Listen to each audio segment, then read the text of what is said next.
नाज़रीन, मातलीअ भरिसां फुलकारा में हर साल जीअं हिन साल भी नड़बेत जे मशहूर शाइर सावण फ़क़ीर जो मेलो लगायो वियो। मेले में घोड़नि जी दौड़ ऐं मल जा शानदार मुक़ाबला भी कराया विया। उन ई हवाले सां रिपोर्ट करे रहियो आहे अब्दुर्रज़ाक पंवर। मातली वेझो फलकारा में हर साल जियां हिन साल बि नड़बैत जो मशहूर शाइर सावण फ़क़ीर जो मेलो लगायो वियो। मेले में घोड़नि जी दौड़, मल मुक़ाबला, मौत जा खूह, सर्कस, झूला, मिठाइनि जा दुकान ऐं ॿारनि जे रांदीगरनि जा स्टॉल पिण लगाया विया। 4 ॾींहं हलंदड़ मेले में सॼी सिंध जे मेले जे शाइकीननि शिरकत कई। उन हवाले सां मेले जे शाइकीननि ऐं दुकानदारनि आवाज़ टीवी न्यूज़ सां ॻाल्हाईंदे चयो त पूरी सिंध जा बल्कि बलूचिस्तान रेगिस्तान जा घोड़ा ईंदा आहिनि, उन्हनि जी दौड़ थींदी आहे तमामु बहितरीनु। ऐं मल पहलवान ईंदा आहिनि पूरी सिंध मां जेके मुक़ाबला कंदा आहिनि।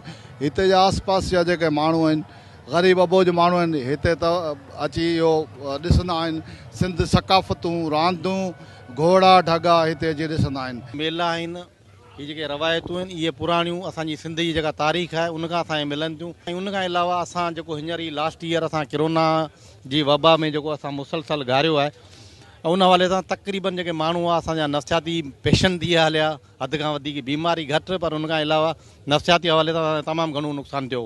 त उन हवाले सां जेकॾहिं अहिड़ियूं शयूं थियनि थियूं, इंटरटेनमेंट थिए थी, स्पेशली इन नंढड़ा ॿार जेके तव्हां ॾिसो पिया, इन्हनि ॿारनि तमामु घणो इंजॉय कयो। कारोबार जो तमामु बहितरीनु आहे, पर छा आहे जो महांगाई आहे, माल महांगा थी विया आहिनि, हींअर असांखे बचत न आहे, अॻी बचत न आहे। मेलो से भलो लॻो जी, भलो हर साल भलो लॻो, हिन साल तमामु घणो भलो लॻो आहे।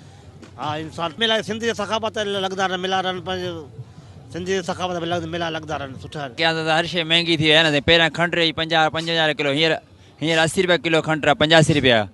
पहिरियां घी किथे किलो, हींअर किथे किलो, महांगाई करे सभु कुझु चढ़ी वियो आहे। थियो आहे न, पहिरियां इहा मिठाई खपाईंदा 200 रुपया, हर शइ सस्ती, हींअर महांगाई थी आहे त हींअर मिठाई इन करे वधीक।